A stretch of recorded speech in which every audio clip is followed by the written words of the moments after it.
ശബരിമല സ്വർണ്ണക്കൊള്ള വിവാദങ്ങൾക്കിടെ തിരുവിതാംകൂർ ദേവസ്വം ബോർഡിന്റെ പുതിയ ഭരണസമിതി ചുമതലയേറ്റു.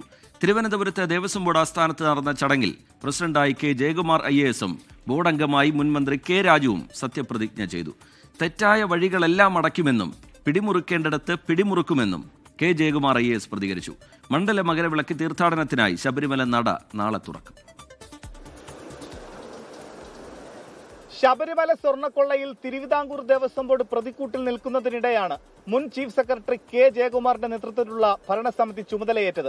CPI പ്രതിനിധിയായ മുൻമന്ത്രി കെ രാജു ബോർഡ് അംഗമായും സത്യപ്രതിജ്ഞ ചെയ്തു.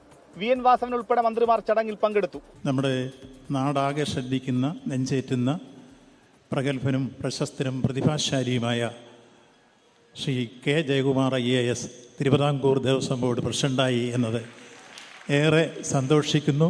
ശബരിമലയിൽ സങ്കടത്തിന് കാരണമായ സാഹചര്യം മാറ്റുമെന്ന് പുതിയ പ്രസിഡന്റ് കെ ജയകുമാർ. ഭരണസമിതിയിൽ നിന്ന് വിശ്വാസി സമൂഹം പ്രതീക്ഷിക്കുന്ന ചില കാര്യങ്ങളുണ്ട്.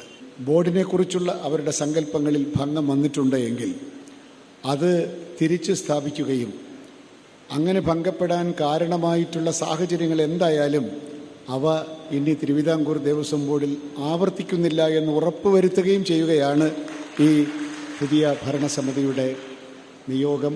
പൂർണ്ണ സംതൃപ്തിയോടെയാണ് പടിയിറങ്ങുന്നതെന്ന് പ്രസിഡന്റ് സ്ഥാനമൊഴിഞ്ഞ PS പ്രശാന്ത് 24-നോട് പറഞ്ഞു. എന്നെ സംബന്ധിച്ചിടത്തോളം എന്നെ ഏൽപ്പിച്ച പാർട്ടി ഏൽപ്പിച്ച ഒരു ഉത്തരവാദിത്തമാണല്ലോ. അത് വളരെ മനോഹരമായി ചെയ്യാൻ കഴിഞ്ഞു എന്നുള്ളതാണ് എൻ്റെ വിശ്വാസം. പാർട്ടിക്ക് എന്നിൽ പൂർണ്ണ വിശ്വാസമുണ്ട്.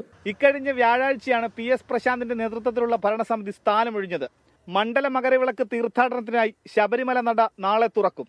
24 തിരുവനന്തപുരം. ലോകത്തെവിടെയായാലും ഏത് സമയത്തും 24 വാർത്തകളും ഓഗ്മെന്റഡ് റിയാലിറ്റി പാക്കേജുകളും എക്സ്പ്ലെയിനറുകളും വിശദമായി കാണാൻ ഞങ്ങളുടെ YouTube ചാനൽ നിങ്ങൾക്ക് സബ്സ്ക്രൈബ് ചെയ്യാം.